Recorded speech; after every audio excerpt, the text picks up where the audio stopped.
A comunicação não violenta é aquela onde eu, antes de qualquer coisa, trabalho com a empatia. E aqui eu gostaria muito de fazer um esclarecimento. Sempre que eu tenho a oportunidade, eu gosto de fazê-lo.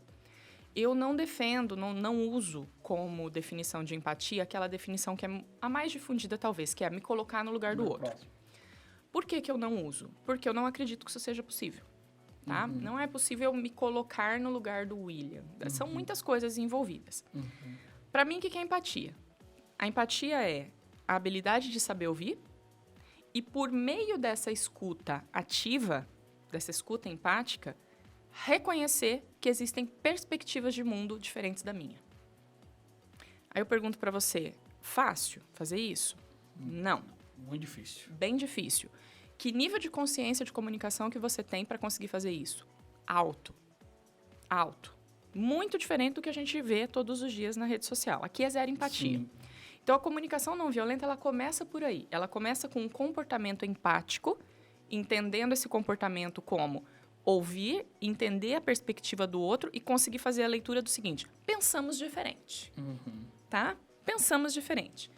A partir do momento que você entendeu que a perspectiva do outro é diferente da sua, você tem uma escolha, que é tentar entender melhor a perspectiva dele ou tentar convencer de que ele está errado.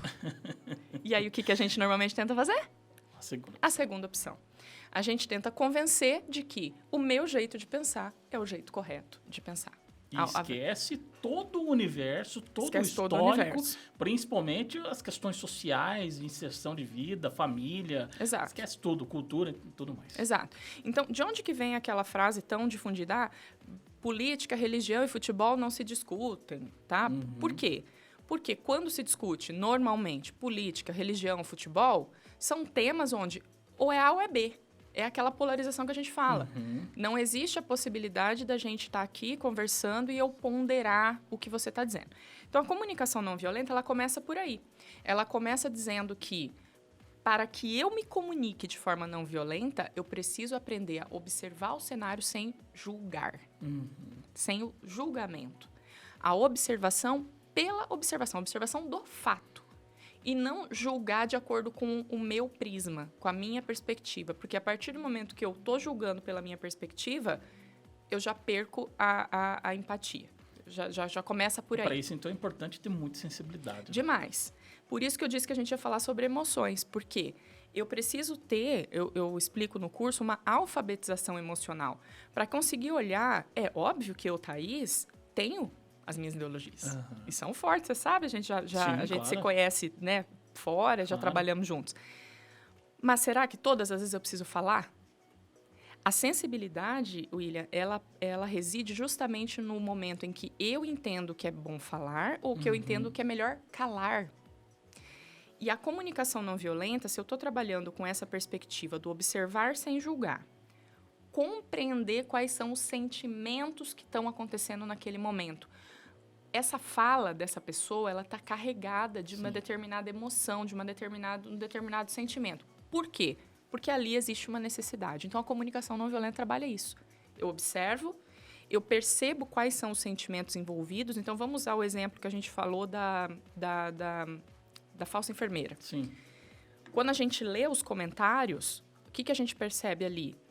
Pessoas que leram esse contexto, entenderam uma parte dele, estão extremamente revoltadas, frustradas. Por quê? Porque existe uma necessidade delas ali que é confiar em quem está fazendo isso. Então, a necessidade é poder confiar naquilo. E essa confiança é quebrada. Isso gera frustração. Na hora que eu vou fazer a minha declaração, meu pedido, ele vai ser violento. E aí extrapola qualquer base de diálogo e de até compreender o fato, né? Compreender o fato. Então, é justamente a questão de eu distorcer isso. Quando eu consigo dar um passo atrás e dizer, calma, deixa eu pensar, deixa eu refletir sobre, para depois meter o meu dedinho ali e digitar o que eu estou pensando aqui. Calma. Então, pensa isso. Porque se você pensar bem, William, na rede social, poderia ser muito menos do que na fala aqui, oral. Porque aqui não tem corretor automático. Não. Aqui se saiu, eu vou poder tentar arrumar, dizer assim, calma, William, deixa eu repensar minha frase. Mas já foi. Quem tá lá já ouviu, já foi. E às vezes a pessoa já ficou com aquilo e começou a processar aquilo e não tá nem ouvindo o que eu tô falando agora. Sim. Tá? Mas quando eu vou escrever, eu consigo pensar melhor. Ler. Será que é isso mesmo? Não, é isso mesmo que eu quero. É a minha bandeira. É a minha o que bandeira. Eu penso. Eu tenho que colocar a verdade nisso. E Ou aí seja, que eu na pergunto, verdade, qual é a minha verdade? verdade? A sua verdade. Qual é a verdade? Eu estava na aula de... É sempre às segundas-feiras a aula do Comunica de Propósito. Eu estava dando aula justamente sobre isso e uma das alunas me perguntou, mas como é que eu faço para me calar quando o que a outra pessoa está falando é um absurdo? O que eu disse é um absurdo para você. Mas se ela está dizendo isso, é porque na vivência dela, pela lente dela, existe algum sentido naquilo que ela está falando. Por mais que ela esteja repetindo frases feitas, mas para ela faz algum sentido. Então, se eu quero evoluir na minha comunicação, o melhor que eu tenho que fazer nesse momento é ouvir, ponderar e talvez calar. Sim. Porque pode ser que eu tenha muito mais consciência de comunicação do que o outro. Então, pode ser acontecer também que naquele momento não faz sentido para você, mas lá na frente pode ser que faça. Exato. Né? Eu gosto muito de citar o Dr. Flávio Gicovati, ele já é falecido, mas é um psicanalista que falava muito sobre muito relacionamento. Passava os domingos na Ele era maravilhoso. Na CBN. Ele era maravilhoso. Eu uso demais o ensinamento dele. Muito legal. E ele diz o seguinte, qual é o jeito evolutivo de se comunicar? O jeito evolutivo de se comunicar é eu buscar ser uma pessoa mais porosa. As pessoas porosas, elas absorvem, pensam, refletem, para depois emitir as suas opiniões. E em alguns momentos elas entendem que o ideal não é emitir essa opinião. E trabalhar a comunicação pela perspectiva real do diálogo. Que é o quê? O William fala, eu estou aqui ponderando, entendendo... A comunicação, ela é assim, ela acontece o tempo todo. E não como duelo. Só que o que a gente vê na rede social hoje são duelos para ver quem vai ganhar. Qual argumento que vai ganhar. Mas convenhamos, né? Foi muito rápido. Essa nossa geração, ao entrar nessa, e até mesmo aqueles que estavam vindo, né, os mais novos, não teve um tempo nem perceber que o que estava acontecendo e esse formato. Por isso a importância, eu acho que de você... estar aqui no Checkout Podcast hoje, trabalhando esse tema conosco, viu, Thaís? Eu não te digo, assim, a gente está em constante evolução, né? Eu tenho muita vontade, às vezes, de escrever uns textão. Textão de Facebook, textão de Instagram. Claro que eu tenho. Claro que tem. Claro que eu tenho vontade.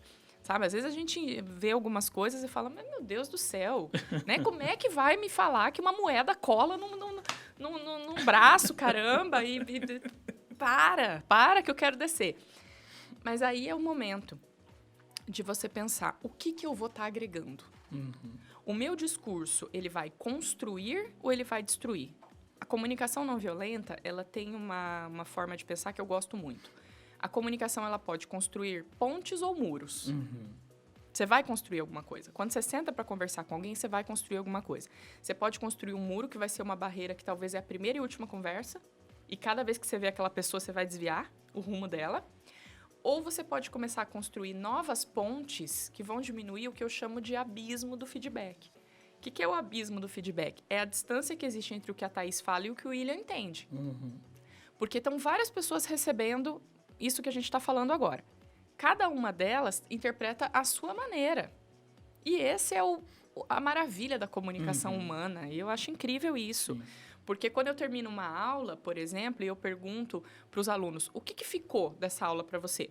Um fala uma coisa, outro fala outra coisa, outro fala outra coisa, outro fala outra coisa. Porque cada um absorve aquilo que mais faz sentido para si.